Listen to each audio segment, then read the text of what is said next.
Surprise! Welcome to episode number 55 of Driftless Knitting.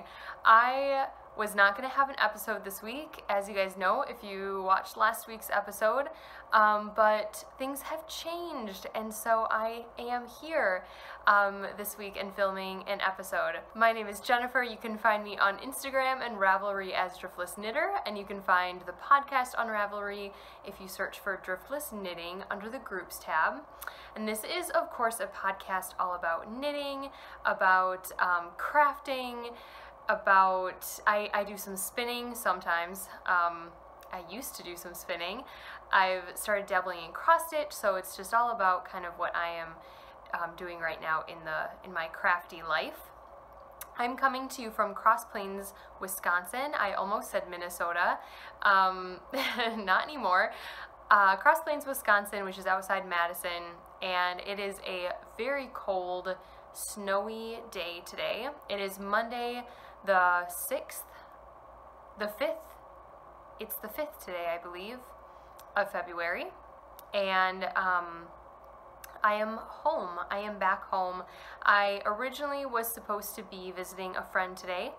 I was going to go to my friend Carolyn's house and visit with her and my other friend Lisa and have kind of a knitting day, and that got canceled due to Carolyn's husband getting the flu. Not so fun.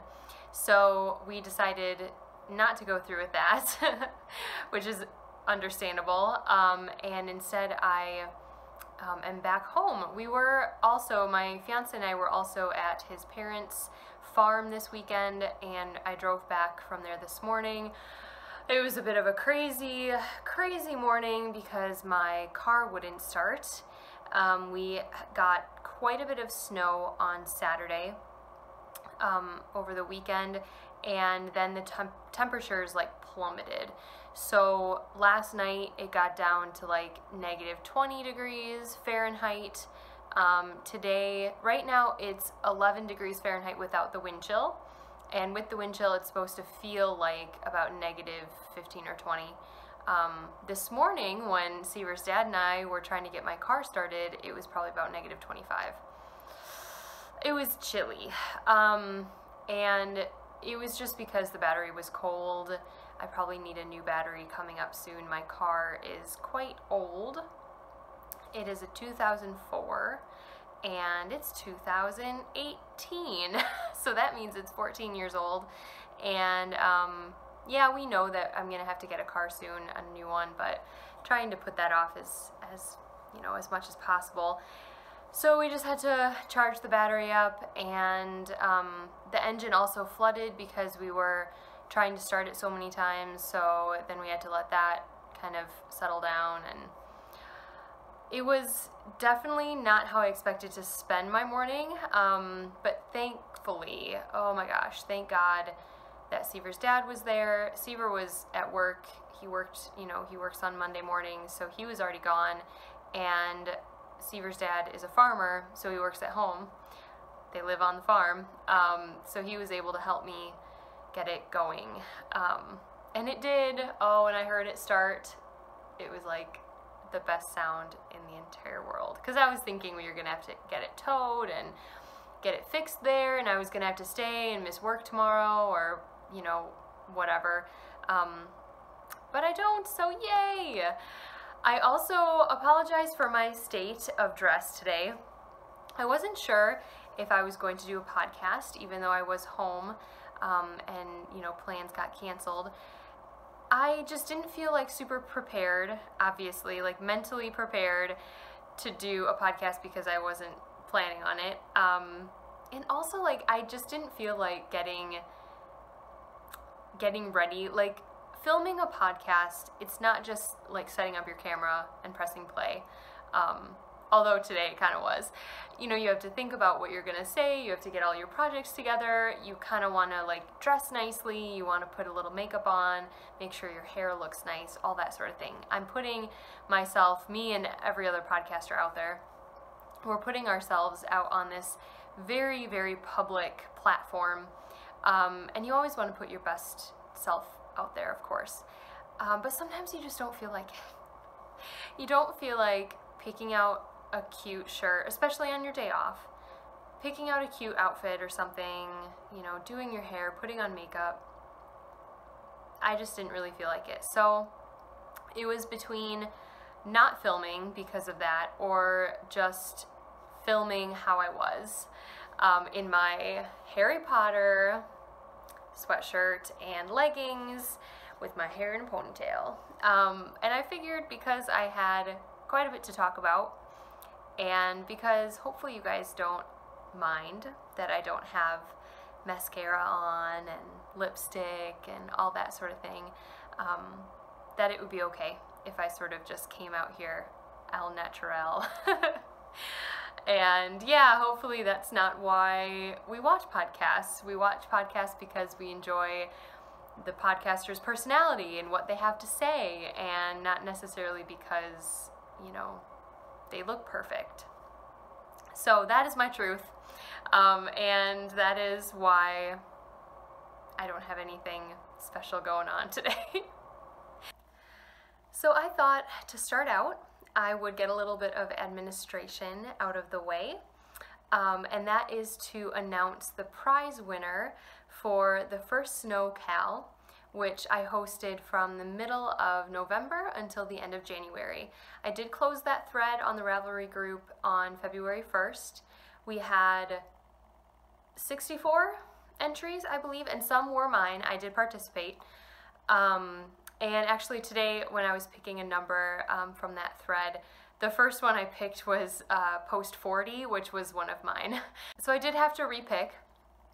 And well, first let me show you what the prize is. So this is a skein of gradient yarn. This is from Knit Circus Yarn, which is where I work.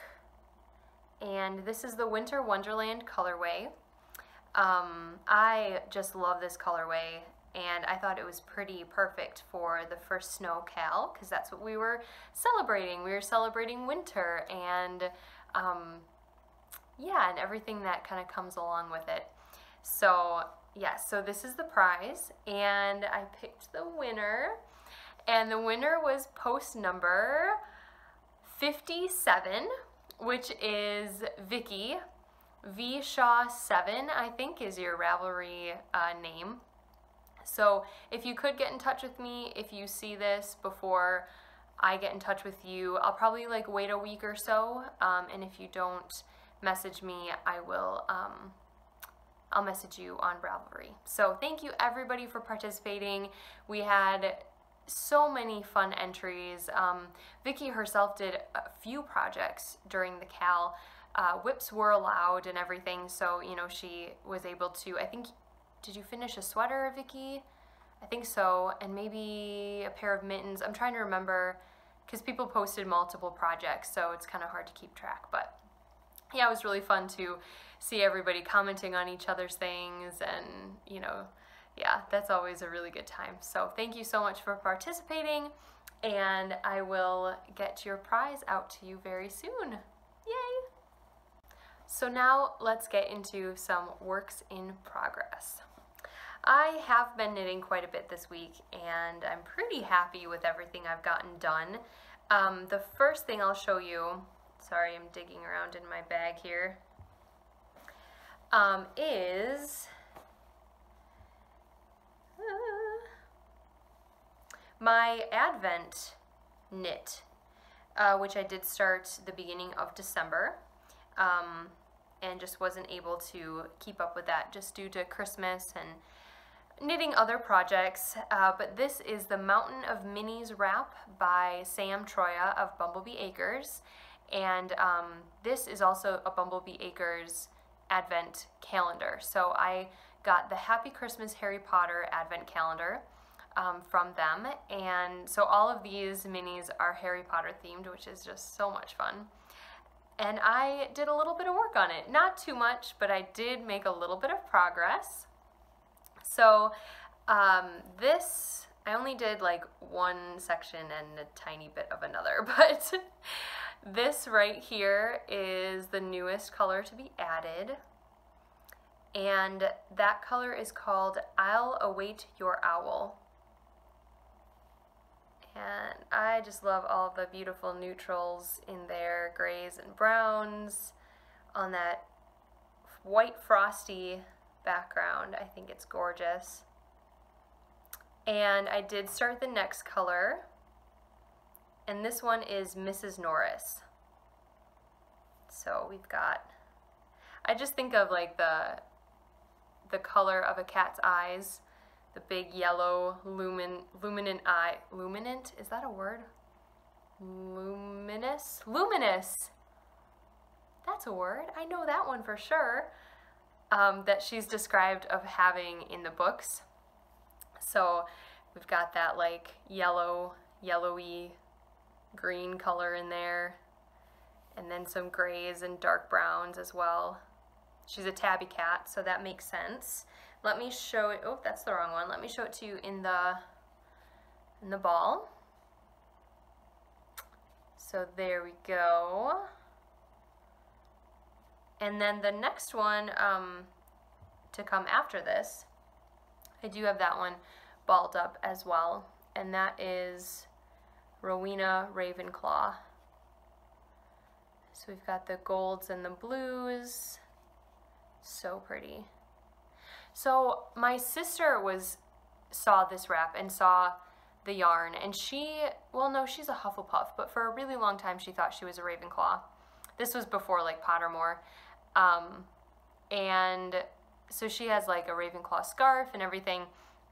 And she saw this and she's like, that's not right. Ravenclaw isn't, it's silver and blue. So we looked it up. For the movie, they changed it to silver and blue because it was too close to, they thought it was a better contrast, and it looked better on film than blue and gold. So blue and gold is actually the colors that Ravenclaw is in the books. Yeah.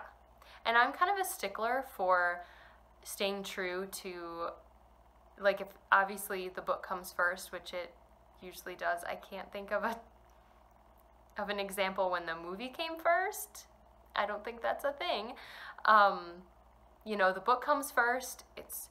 This story has been thought up by some genius storyteller out there, and we should stick with what they decide.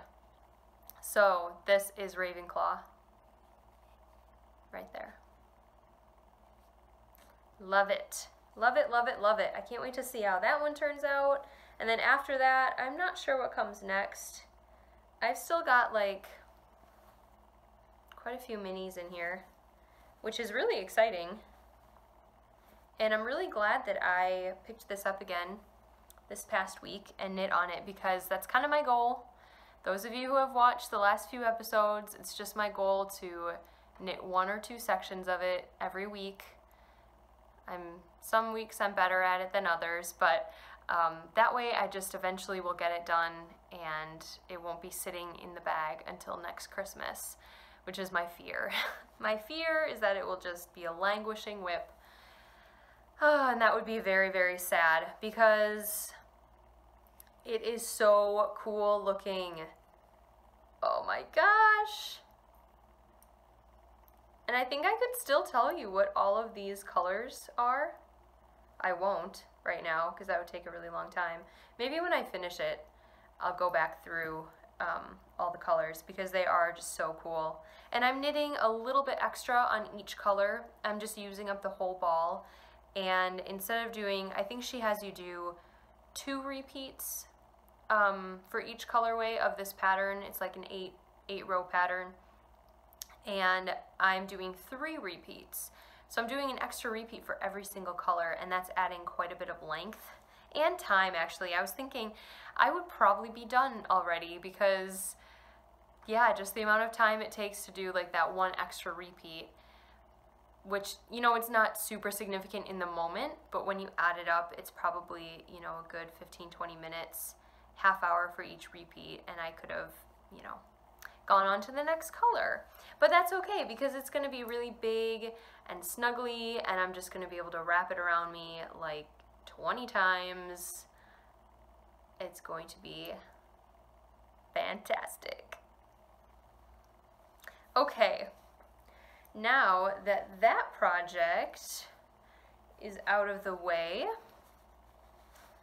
let me shove it back in the bag. I want to talk about the project I've done the most work on this week, and that is my Resfeber socks.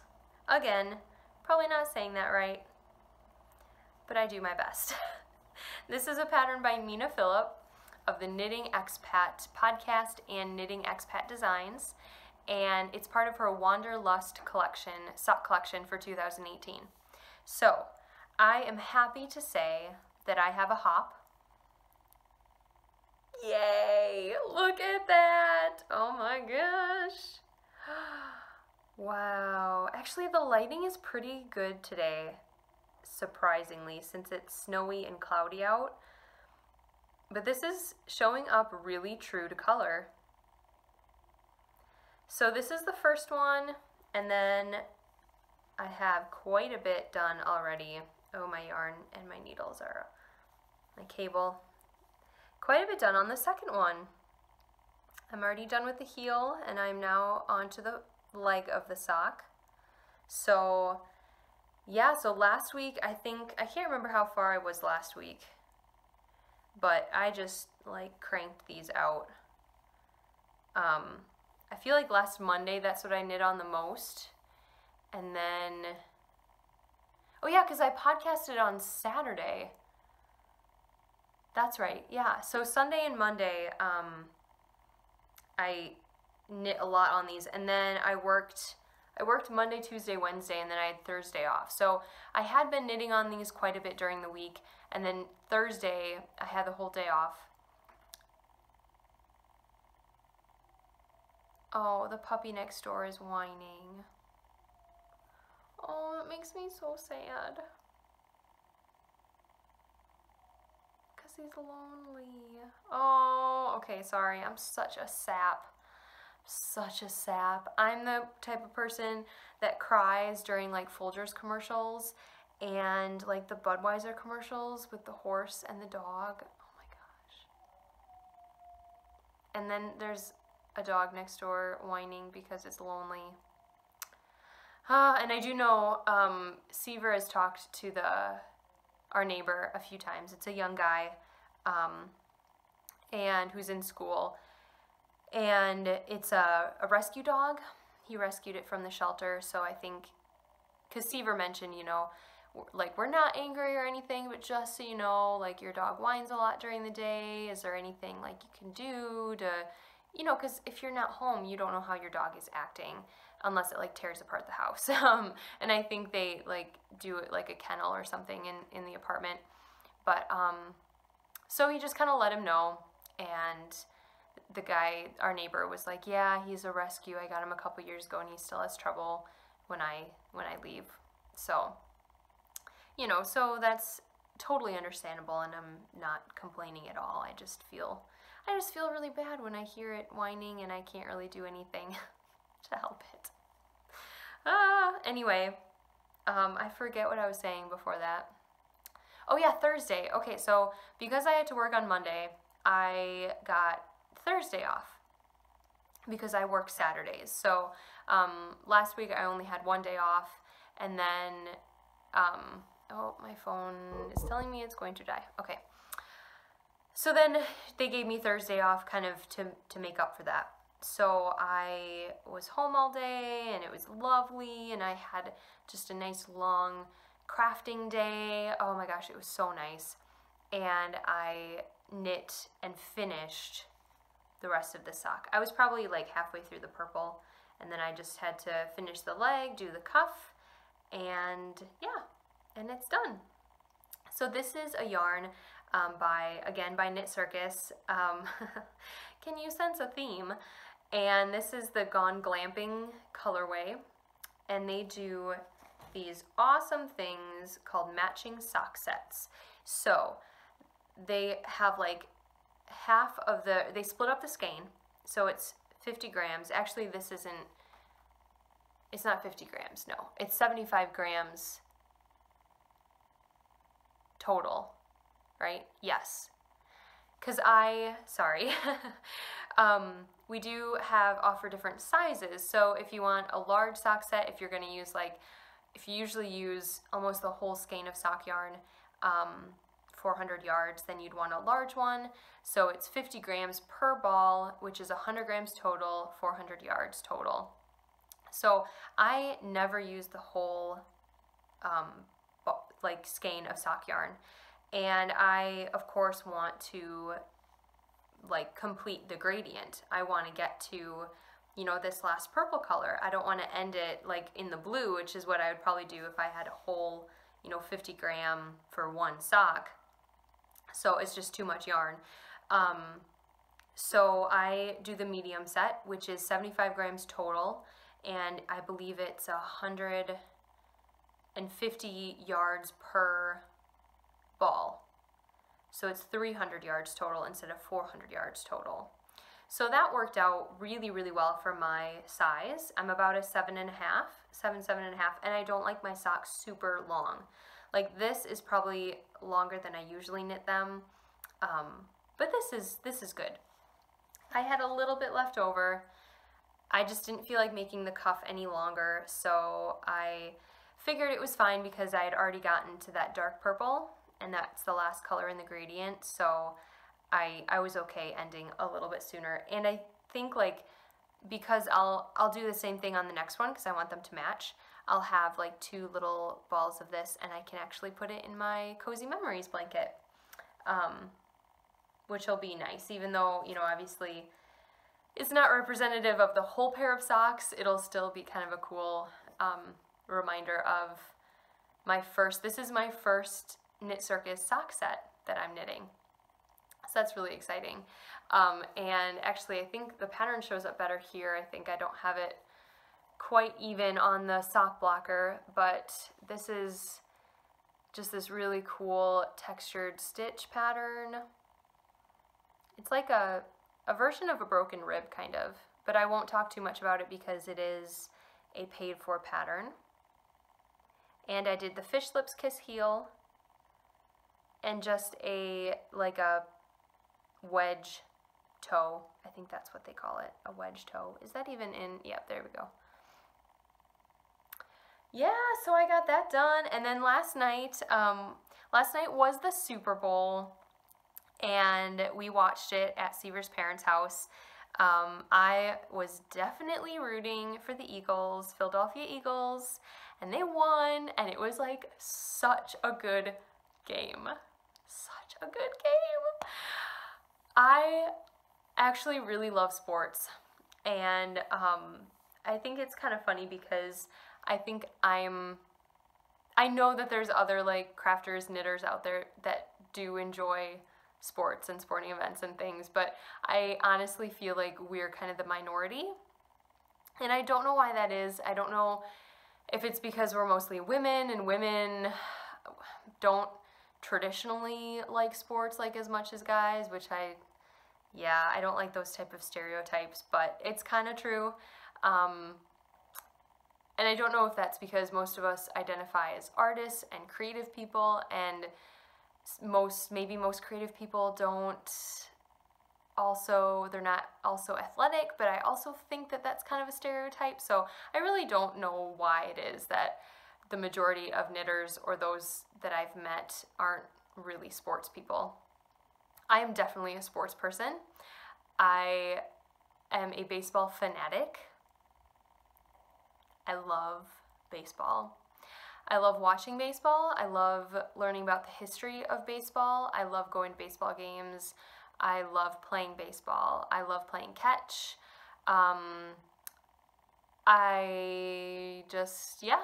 It's my favorite sport. And I am a Milwaukee Brewers fan. Yay, go Brewers. And so anyway, but I do enjoy watching football, and I like watching really any competition. I don't know what it is about it.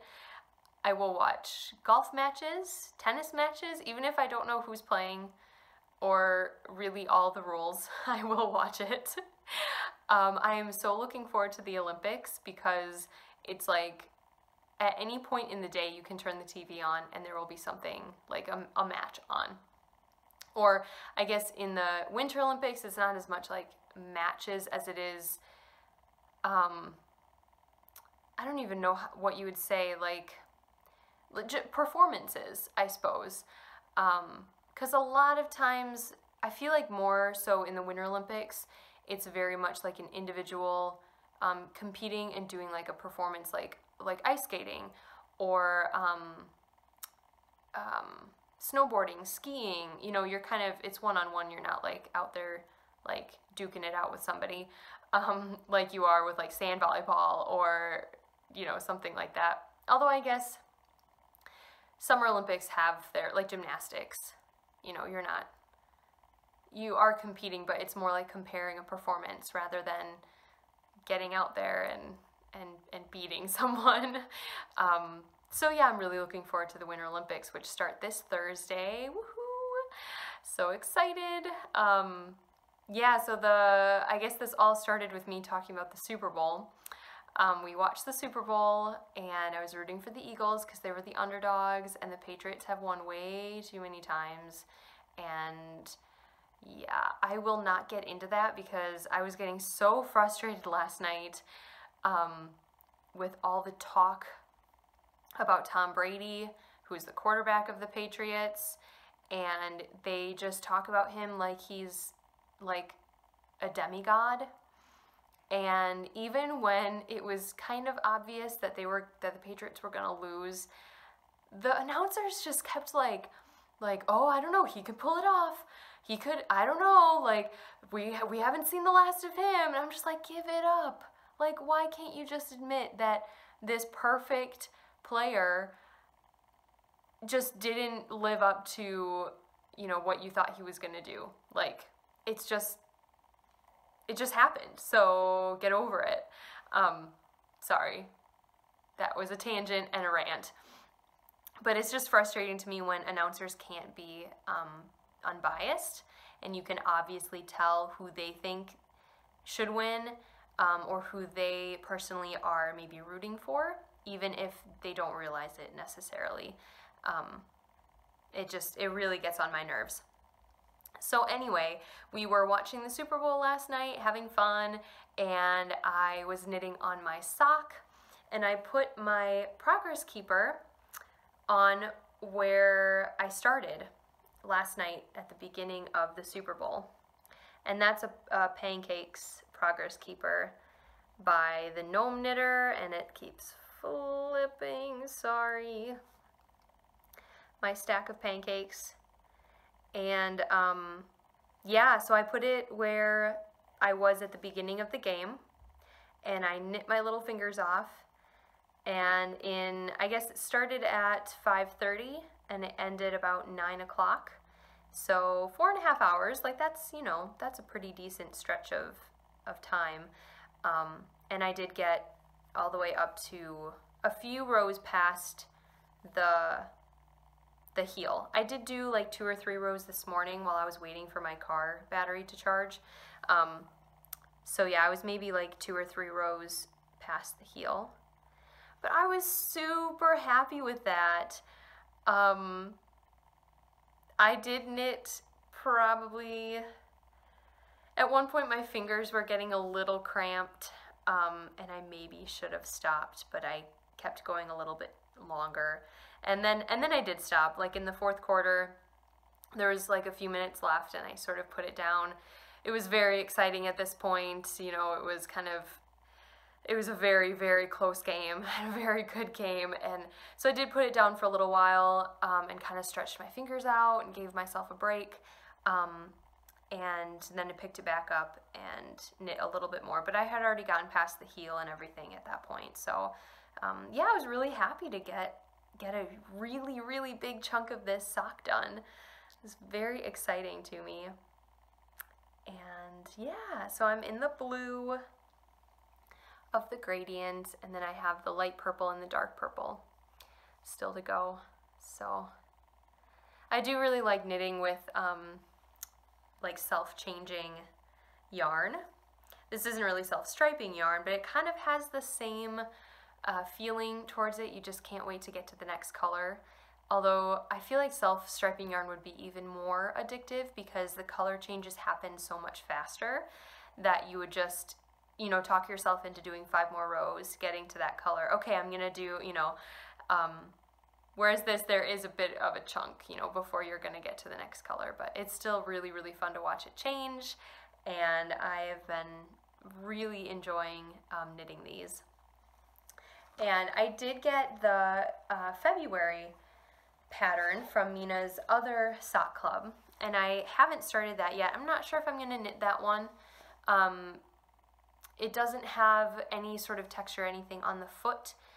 It mostly, like what you're doing is on the leg, and it kind of seems a little bunchy to me. I'm not sure if I would enjoy wearing that in my shoe, but who knows? I don't know. I might. I am still really excited about getting, you know, a sock pattern from her every single month. I think that's going to make this year really, really fun and be really motivating to knit socks because I'll have, you know, that new pattern coming out, and I'm already knitting more. I've knit more socks like already in the first 2 months. This is only my 2nd pair, but I think last year I only did 4 pairs total, maybe, or 4 or 5 pairs, and I can tell that that's going to be way different this year. I'm really excited. So my next work in progress is not a knitting work in progress. It is a cross stitch work in progress. This I showed you guys way back when. It was like just after Christmas. When I'd first gotten started, and I'm happy to say that last Thursday on my kind of my craft day off, I got more of it done. It still doesn't look super impressive because it's cross stitch and it takes so long to do, and that was really only the 2nd time I'd sat down for a long period of time to cross stitch, and it's still, I only think I cross stitched for about an hour. But I got a little more done. Look at that. I finished the border on the top, and then I started, those are going to be the ears of a cat. And I'll show you the picture is, oh gosh, this. So you can't see it very well, but it's the Halloween kitty. And I'm gonna give this to my sister probably, I think. This is kind of my practice piece because I haven't cross-stitched for such a long time, and I really want to do something small before I do a really large or a larger piece, and I do have my next piece picked out. It is bigger, more complicated, and I just wanted to get the feel of it down again with this little one, so I'm really, really happy about that. And a couple weeks ago, or was it last week already? I think it was just last week, I talked about the cross-stitch accessory I had bought, my first cross-stitch accessory, and it came in the mail all the way from the UK, and I'm so excited. It fell on the floor, so hold on 1 second. I'm just gonna dip down and grab it. And this is my beautiful cross-stitch bag. Yay! I'm so excited about this. This is exactly what I was hoping for. It's exactly what I had in mind. And when I saw it on Etsy, I was very excited, but then when it came in the mail, and I got it out, and I felt it, and I put all my stuff in it, it is so perfect. I can't even, yeah, it's so perfect. So, it's a bag by Baggie Aggie on Etsy. That is her Etsy shop name, and the maker of this, her name is Rosie, I believe.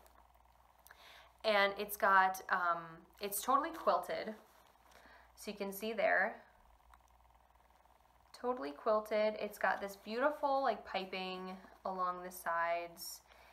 And that is a pocket right there. It's got Velcro on each end, and you can put whatever you want in there. Right now I have extra floss. This is for my second project. I kind of have already gotten all the floss together for that.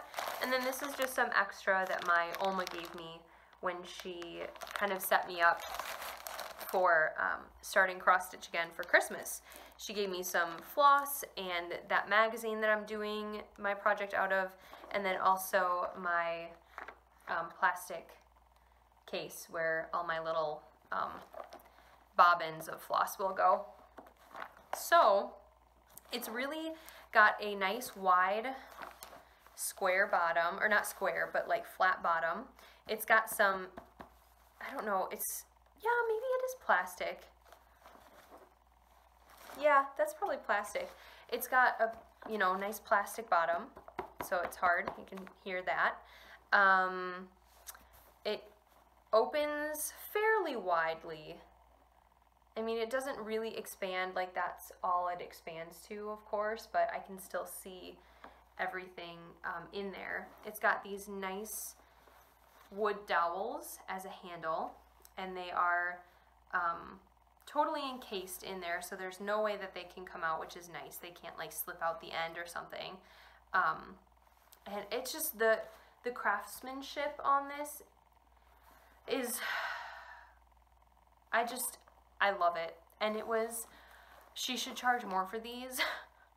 It was so reasonably priced. I think it was only about $24 US dollars. And then I had to pay like $12 of shipping because it did come from the UK. So that's not bad at all. Like, this is all hand done. I mean, on a machine. It's like stitched on a machine, but still. And then the zipper comes out. It closes completely, which is amazing. And it zips open far enough that you can open the bag. So the reason why she has this kind of long tab at the end is that you can open your bag completely and just get all of that, yeah, that space, I suppose. Does that make sense? Anyway, so I am keeping pretty much everything in there. My project is in there, along with the magazine that the pattern is in, and my plastic box that I just showed you. All of my extra needles and floss is in here, and I think I could just grab and go and take this with me if I wanted to. I just think it's perfect. It is perfect. So excited. This is probably one of the most like satisfying purchases I've made in a really long time, because it is exactly what I wanted, and it did not disappoint in quality or in functionality or anything. I could not be happier. So cool. Okay, so that is all the works in progress. I did have a finished object, but I gave it away. You guys will be maybe amazed to know that I ended up finishing that baby sweater on time last week. So last Saturday I was showing you a half-finished or mostly finished baby sweater that was supposed to go to my friend Amber's little guy. I was seeing them the next day, and I still had like a sleeve to knit and the collar, and didn't think it was gonna happen.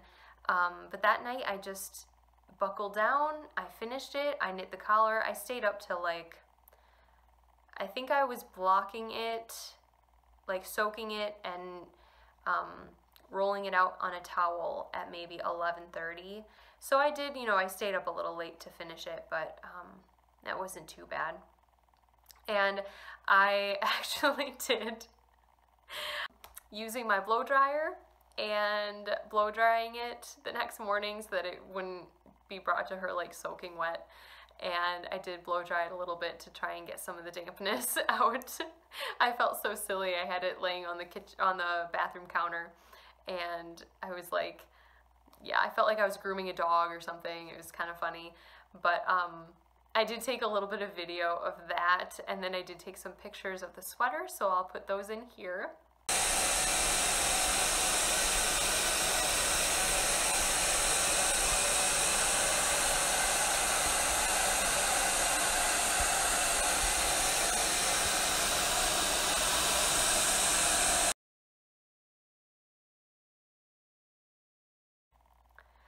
So yeah, I was just really happy that I was able to finish that.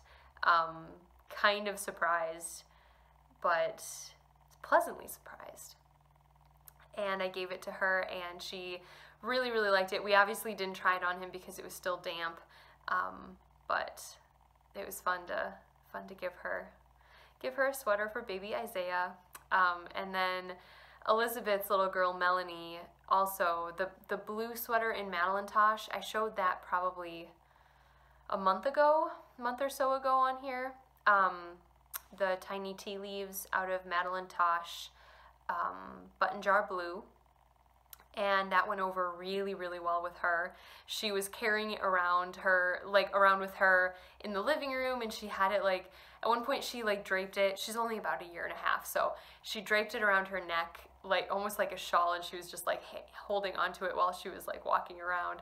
And then we'd like put it on her. She'd want to wear it, so we'd put it on her, and then like 2 seconds later she'd want to take it off, but then she'd want it back on, and it was just really funny. It was really cute. And it's a little big on her, but I'm glad because I think she'll be able to wear it the rest of this winter. I almost said Christmas. It was technically her Christmas present. She'll be able to wear it the rest of this winter, and then probably next fall and next winter too, which is great. And that sweater is really easy for kids to grow into because it's, you know, it's 3/4 length sleeves or half sleeves even, and it doesn't button all the way, so it's open at the bottom, and it doesn't have to fit perfectly. So even if it's a little tiny bit small, you're not really going to be able to tell, you know, that she can really just like grow into it. So that's really cool. Yeah, so that is basically all of the knitting content. I'm trying to think if I have any plans for new projects. I think I just want to focus on getting my socks done. I was knitting a little bit this morning on my Advent wrap again, so I might work on that a little bit more this week as well. But yeah, definitely want to get the socks done, and then we'll see from there. I really should work on my piece of silver sweater. We'll see about that. And I'm just dying to cast on new things, but I know that that's not good. I need to finish what I'm knitting. Oh, I did frog a project last week. I went through, looked at all my bags, found all my works in progress, and kind of assessed like where they were, how old they were, that sort of a thing. And there was one that was a potential, what am I trying to say? Design. A potential design of mine. I was still in the stages of like figuring out the knitting, and it was going to be really hard to go back to it and really figure out where I was and what was going on in my mind, because it's been like 2 years, maybe longer, since I started that and started like thinking about the design, and I wasn't really like looking at it. I love the yarn and everything, but I wasn't super excited about the design anymore. I remember when I picked out the yarn, I had this idea, and I was like, oh, I was so excited. And that, like, remembering that, I was like, oh, maybe I should try and finish this. But I'm like, even if I do like that concept of a project or of that design, I can just start over and do something else. And I don't like the way I started it. It looked really messy. The top of it was a shawl pattern, and it just looked really messy, and I knew I wouldn't be happy with that. I'd have to kind of rewrite that anyway. So it felt so good to frog it, and it freed up one of my favorite project bags that has been I haven't been able to use it for like 2 years, which is so sad. So I'm excited about that. There is something very freeing about getting a work in progress off the needles, even if you're frocking it. It just sort of, it feels like you're like ticking off, you know, the list. Like, don't have to worry about that one anymore. Speaking of guilty thoughts though, that will really go nicely into my next segment, which is new friends. Which means new yarn. Woo! So I've been really, really trying. And it hasn't been working. So, to my defense, I work at a yarn company. We are constantly coming up with new colorways, and because of that, we are putting some colorways on sale. And we also, our sales section at Knit Circus is, you know, discontinued colors, but then it's also yarn that might have a couple spots on it where dye, oh, now my phone is at 10%. Okay, we're gonna get through this. We're gonna get through this, okay. Yarn that might have a couple spots on it where dye landed in the wrong place. It may have been that the dye didn't get mixed up right, you know, our recipe didn't get mixed up right, and so it's a missed dye. And then it goes on sale because we don't want to. I think I talked about that when I bought, like these had spots, and really I think the only spot I found was, I don't even know if you guys are going to be able to see it. See the little red spot right there?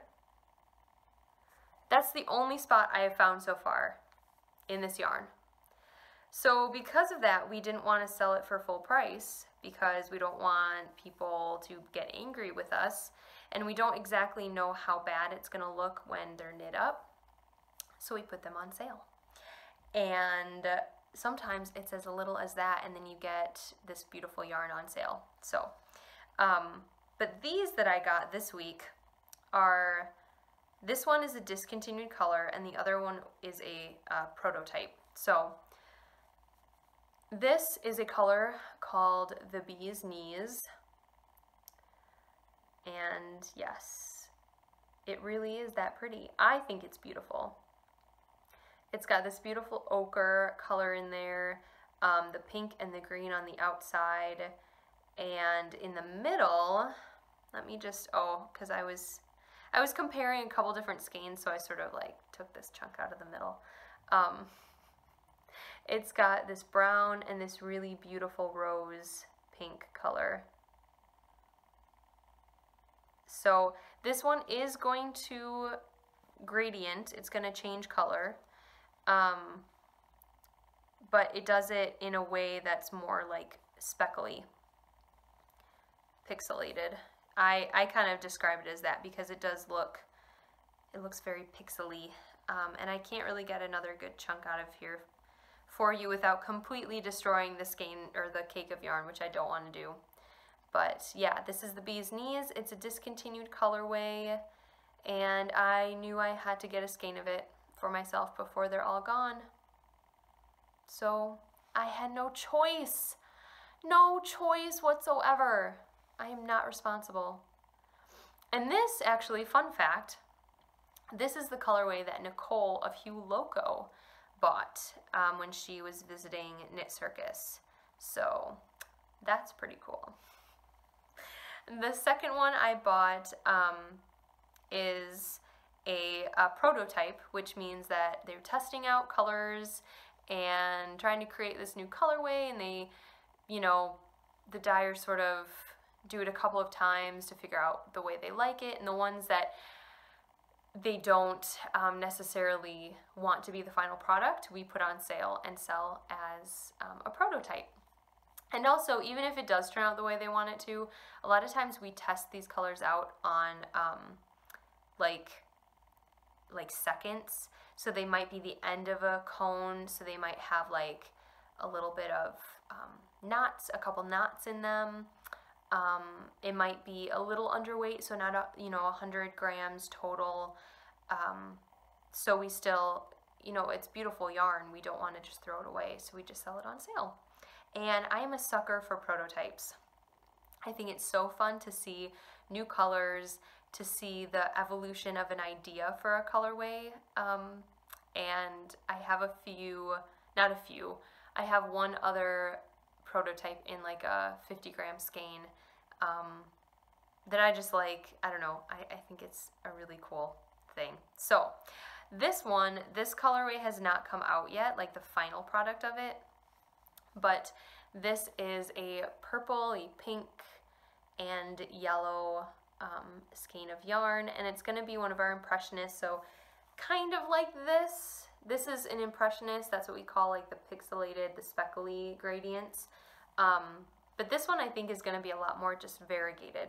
I don't think there's going to be too much of a gradient on this particular skein, and that might be why they rejected it, because it didn't have enough like variation to be a gradient. So yeah, but I think this reminds me so much of the movie Tangled and the colors of Rapunzel's kingdom, like her parents' kingdom, that dark purple and the yellow of the sun on there. So their like emblem for their kingdom is a sun, and it's on a dark purple background on most of the like flags and all these things. And her dress is like a purpley pink color.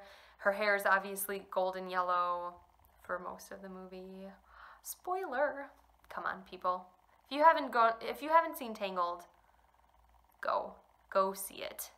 So I am calling this in my head, even though this won't be the name of the colorway, I'm calling this Let Down Your Hair, because it's Rapunzel. Yay! And Rapunzel is my favorite princess, at least right now. Moana's pretty darn awesome too, and I love most of the Disney princesses, but Rapunzel's like my princess, which sounds weird. But my cousin and my sister and I, when we were younger, we all had a princess that was like us. So my sister is Belle, of course, if you know my sister Jill. She's such a Belle. My cousin Lisa is Sleeping Beauty, Aurora. That was always her princess. And I never really felt like I had a princess. Like, I didn't fit any of them until Tangled came out. And then I was like, yes, I have found my Disney princess, and it is Rapunzel. So anything that's Rapunzel, I kind of jump at. Like, oh, I don't know if you guys follow Patchwork Peach, or if you've knit with any of her yarn. I haven't knit with any of her yarn yet, but I drool over it. She does self-striping yarn and really pretty, I think just some variegated yarns too. And she has a Rapunzel colorway that I really would love to get someday. It's like on my list of like dream yarn is to get Patchwork Peach's Rapunzel colorway. So pretty. So in the meantime, this will have to do. And I'm actually really excited to knit with it, because I think it's going to be gorgeous. I don't know what I'm going to knit with it. And it does say that it might have some knots in it, which hopefully won't be too annoying. But I bought it on sale, and I bought it knowing that there could be some knots, so I'll just have to deal with it, I guess. So yeah, those two came home with me this week. I just couldn't help it, knowing that, you know, it's one of a kind, or it's not going to be re-dyed again. It makes it feel very urgent to me to buy and take home this yarn, or else I'm going to regret it for the rest of my life. Probably not true. I'd probably get over it eventually, but, you know, I can be quite dramatic. Anyway, I think that just about does it for me today. Thank you all so much for watching. If you are a returning viewer, thank you for coming back every week. It just means the world to me. And if you are a new viewer, which I do know I have a few new subscribers over the last few weeks, so thank you so much for subscribing to my channel, for watching this podcast and maybe past podcasts, and I really hope that you come back. And if you haven't subscribed yet, if you just sort of stumbled on my podcast and are watching, you know, this is your first episode, please consider liking the video and subscribing to my channel. It really just gets my name and my face out there a little bit more, so that maybe some other knitters who are searching for fun knitting podcasts can maybe give mine a chance. Not saying that mine's like super fun. I feel like there's a lot more out there that are way more entertaining, but you know, we're always most critical on ourselves, right? So thank you guys for watching, and I will hopefully be back next week. I do have plans to go up to Winona next week, and it depends on how long I am there on Monday. I might end up having like a knitting day with Lisa. Since we didn't get together this week, we might end up just having a knitting day next week. And if that's the case, then I will see you in 2 weeks. Thank you again, and I hope you all have a fantastic week ahead. Do things that make your heart happy, and I will be doing the same. Bye.